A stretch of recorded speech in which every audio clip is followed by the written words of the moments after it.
Class 10 मधील science part 2 मधील lesson number 3 life process part 2 यामधील एक खूप महत्त्वाची कन्सेप्ट आहे आणि ती आहे मेन्स्ट्रुअल सायकल. तर ही खूप लेंदी आन्सर असल्यामुळे मुलांना पाठ करायला खूप प्रॉब्लेम होतो, पण आपण त्याला सिम्बॉलाइज डायग्रामॅटिक लक्षात ठेवू, कन्सेप्ट क्लिअर करू, जेणेकरून तुम्हाला लिहायला सोपं होईल आणि पाठांतर सुद्धा सहज सोपं होत जाईल. तर मेन्स्ट्रुअल सायकल म्हणजे नेमका काय मुलांना, तो पहिला पॉईंट बघू आपण. Female reproductive system undergo some changes. तर रिप्रोडक्टिव्ह सिस्टममध्ये काही बदल होतात, पण कधी होतात? ॲट प्युबर्टी, तारुण्यावस्थेमध्ये आल्यानंतर, एका विशिष्ट वयामध्ये आल्यानंतर फिमेल रिप्रोडक्टिव्ह सिस्टममध्ये काही बदल होतात. Those changes repeat at the interval of 28 to 30 days. तर प्रत्येक 28 ते 30 दिवसानंतर हे सगळे बदल पुन्हा पुन्हा रिपीट होतात. These repetitive changes are called menstrual cycle. तर हा तुमचा पहिला पॉइंट आहे. What is mean by menstrual cycle? तर मेन्स्ट्रुअल सायकल म्हणजे नेमका काय?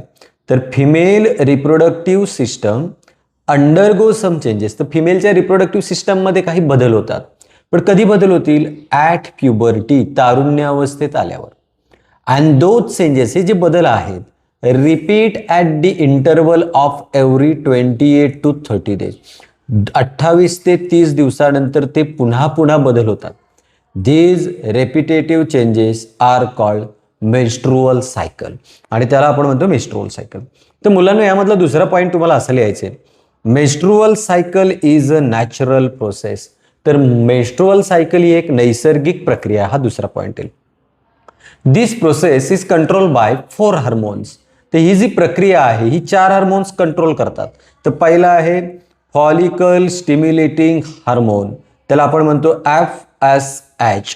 F म्हणजे फॉलिकल, S म्हणजे स्टिम्युलेटिंग आणि H म्हणजे हार्मोन. दुसरा आहे इस्ट्रोजन, तिसरा आहे luteinizing hormone LH, luteinizing hormone, आणि चौथा आहे progesterone. There are 4 hormones the control the process of menstrual cycle. तर मेन्स्ट्रुअल सायकल ही प्रक्रिया कंट्रोल करण्याचं काम हे 4 हार्मोन्स करतात. Follicle stimulating hormone, estrogen, luteinizing hormone आणि प्रोगेस्टेरॉन. या चौघांची कामं आपल्याला लिहायची, ते काय काय करू शकतात. तर पहिला आहे फॉलिकल स्टिम्युलेटिंग हार्मोन. हा काय करतो बघा. One of the several follicles, हे जे फॉलिकल्स आहेत ते तयार होतात.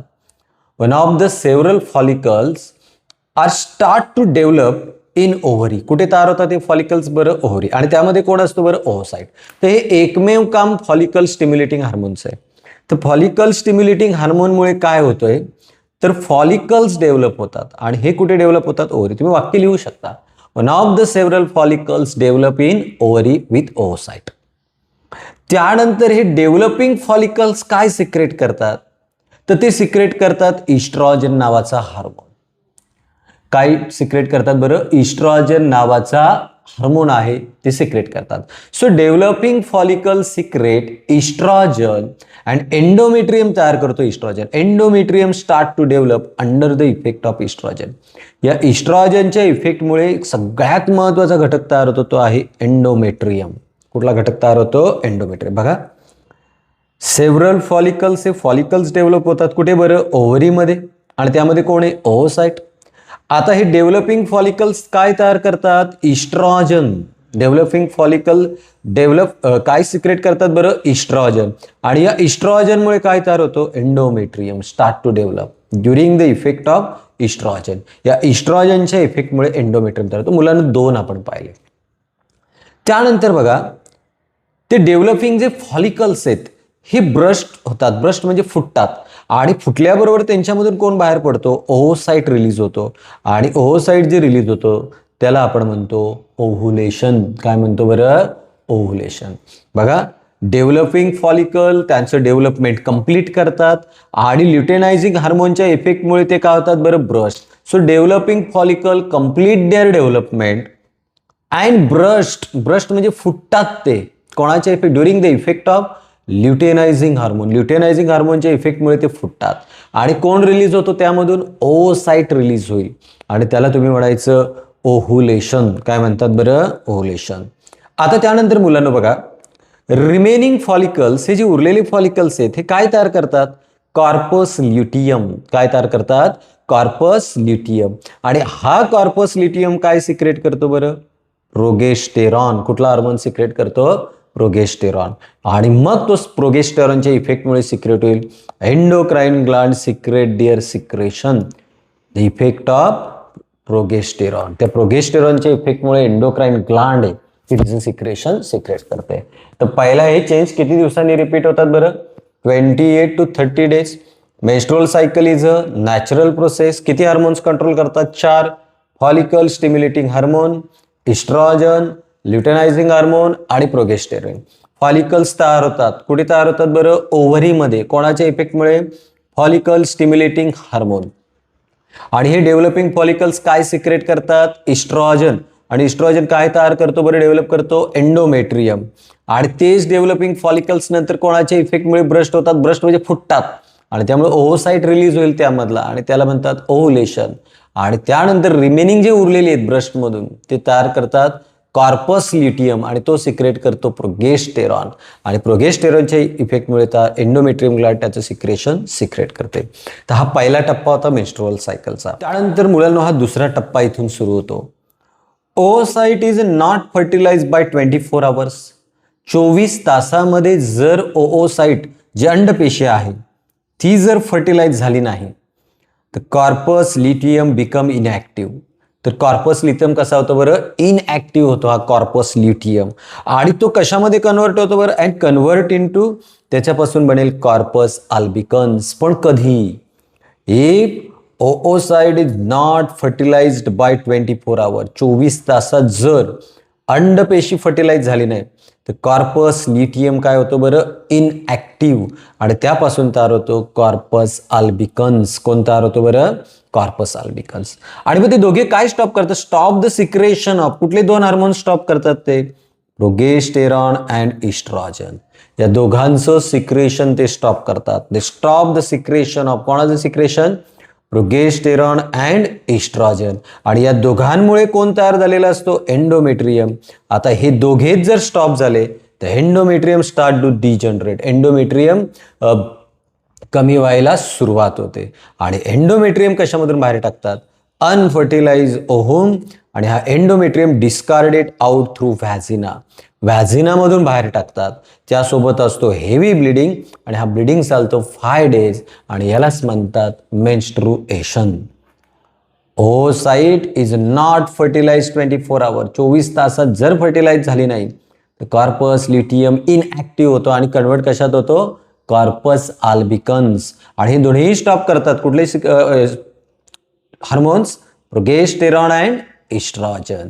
आणि हे दोघे थांबले तर यांनी तयार केलेलं इस्ट्रोजन लगेच एंडोमेट्रियम लगेच डिजनरेट होतो आणि त्यासोबत अनफर्टिलाइज ओव्हम आणि एंडोमेट्रियम डिस्कार्डेड काढून टाकतात. व्हॅजिनामधून बाहेर पडतो आणि त्यासोबत हेवी ब्लिडिंग असते आणि ती असते 5 days आणि ह्यालाच आपण म्हणतो मेन्स्ट्रुअल सायकल.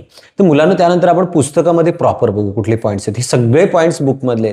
तर तुम्हाला ह्या पॉईंट्सचा पण आधार घ्यायचे. लक्षात ठेवण्यासाठी हे पॉईंट्स खूप महत्त्वाचे आहेत.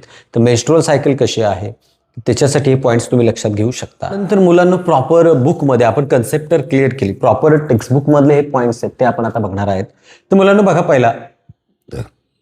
पहिला पॉईंट येईल female reproductive system undergo some changes. Female reproductive सिस्टममध्ये काही बदल होतात.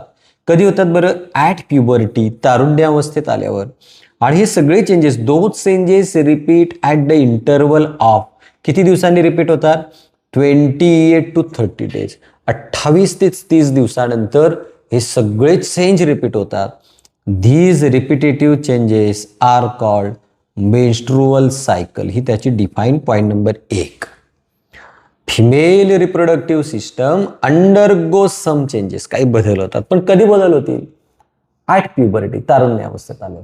आणि दोज चेंज रिपीट होतात हे सगळे बदल किती दिवसांनी? 28 to 30 days. आणि ते रिपिटेटिव्ह चेंजेस त्याला म्हणतात menstrual cycle. Point number 2. Menstrual cycle is a natural process. Menstrual cycle ही कुठली प्रोसेस आहे बरं? Natural process. तर आपण आधी फ्लो चार्ट पाहिला सेम तेच पॉईंट्स आहेत. This process is control by 4 hormones. किती हार्मोन्स कंट्रोल करतात बरं? 4 हार्मोन्स. दोज 4 हार्मोन्स आर, काय काय नाव पाहिली होती मुलांना आपण? फॉलिकल स्टिम्युलेटिंग हार्मोन, दुसरा कुठला होता बरं? ल्युटेनायझिंग हार्मोन, तिसरा कुठला होता बरं? इस्ट्रॉजन, आणि चौथा हार्मोन कुठला होता बरं? प्रोगेस्टेरॉन. ते हे 4 हार्मोन ते कंट्रोल करतात. Follicle stimulating hormone, luteinizing hormone, estrogen and progesterone, हे 4 हार्मोन्स ही प्रोसेस कंट्रोल करतात. त्यानंतर बघा आता काय होतंय, one of the several follicles in ovary start to develop. ओव्हरीमध्ये अनेक फॉलिकल्स तयार होतात आणि त्यामध्ये कोण असतो? ओव्हरीमध्ये ओओसाइट प्रेझेंट, अंडपेशी असते. अंडर द इफेक्ट ऑफ, कोणाच्या इफेक्टमुळे तयार होतात? Follicle stimulating hormone. या फॉलिकल स्टिम्युलेटिंग हार्मोनच्या इफेक्टमुळे ओव्हरीमध्ये ओओसाइट तयार होतो, फॉलिकल्स तयार होतात. दीज डेव्हलपिंग फॉलिकल्स सिक्रेट इस्ट्रॉजन, आणि हे फॉलिकल्स काय सिक्रेट करतात? इस्ट्रॉजन हा एक हार्मोन आहे, याला ते सिक्रेट करतात. आणि याच्यामुळे कोणता होईल बघा आता, endometrium of uterus start to develop under the effect of estrogen. या इस्ट्रॉजनच्या इफेक्टमुळे एंडोमेट्रियम तयार होतो. फॉलिकल स्टिम्युलेटिंग हार्मोनच्या इफेक्टमुळे फॉलिकल्स तयार होतात आणि त्यांच्यानंतर जो एंडोमेट्रियम तयार होतो तो होतो इस्ट्रॉजनच्या इफेक्टमुळे. Then developing follicles complete its development, त्यांची डेव्हलपमेंट पूर्ण कंप्लीट होते. It burst under the effect of luteinizing hormone, आणि हे फॉलिकल्स त्यांची डेव्हलपमेंट कंप्लीट करतात आणि त्याच वेळेला ते फुटतात ल्युटेनायझिंग हार्मोनच्या इफेक्टमुळे आणि त्याच्यातून बाहेर पडते oocyte. This is called ovulation. आणि ज्या वेळेला ते फॉलिकल्स फुटतात त्याच्यातून ओसाइट अंडपेशी बाहेर पडते आणि ही जी प्रक्रिया आहे अंडपेशी बाहेर पडण्याची तिला ओव्हुलेशन म्हणतात. आता उरलेले फॉलिकल बघा, remaining tissue of burst follicle form corpus luteum. ते कॉर्पस ल्युटियम तयार करतात आणि हाच corpus luteum start to secrete एक शेवटचा हार्मोन सिक्रेट करतो, तो आहे प्रोगेस्टेरॉनला सिक्रेट करतो. त्यानंतर बघा, endometrium gland secrete their secretion under the effect of progesterone. मग या प्रोगेस्टेरॉनच्या इफेक्टमुळे एंडोक्राइन ग्लँडमध्ये ते सिक्रेशन होतंय. If oocyte is not fertilize within 24 hours, 24 तासामध्ये जर ओओसाइट फर्टिलाइज झाली नाही, ओव्हुलेशनमध्ये बाहेर पडणारा ओओसाइट जर फर्टिलाइज 24 तासाच्या आत झाला नाही, कॉर्पस ल्युटियम बिकम इनॲक्टिव्ह, तर तो इनॲक्टिव्ह होतो आणि तो डायरेक्ट ट्रान्सफर होतो कॉर्पस आल्बिकन्समध्ये.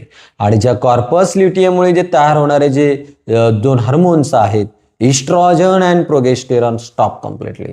हे 2 हार्मोन तयार होत नाही. आता या इस्ट्रॉजनच्या इफेक्टमुळे तयार होणारा आपला कोण होता बरं? Endometrium. Endometrium start to degenerate, absence of 2 hormones.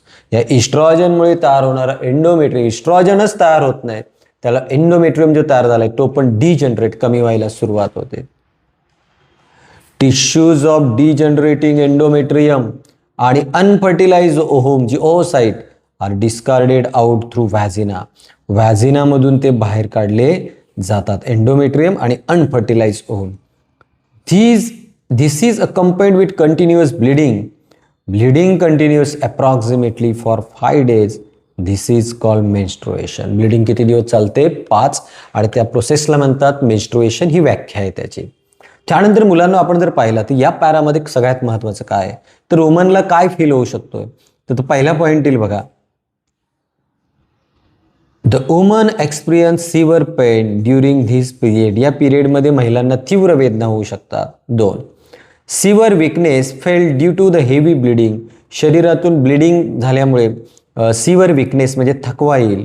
There is higher possibility of infection during overall period. या पूर्ण पिरियडमध्ये इन्फेक्शन होण्याची शक्यता आहे. मग बोर्डामध्ये तुम्हाला विचारतील तुम्ही यावर काय उपाय करू शकता, तर त्यावर आहे स्पेसियल पर्सनल हायजन्स, वैयक्तिक स्वच्छता, हा त्यावर काय बरं उपाय आहे. तर अशा पद्धतीने मुलांना मी तुम्हाला जे पॉईंट्स वहीवर लिहून दिले, पहिले एक्सप्लेन जे केले होते, तर ते पॉईंटचा आधार घेऊन तुम्ही प्रश्नाचं उत्तर सहज सोप्या पद्धतीने बनवू शकता.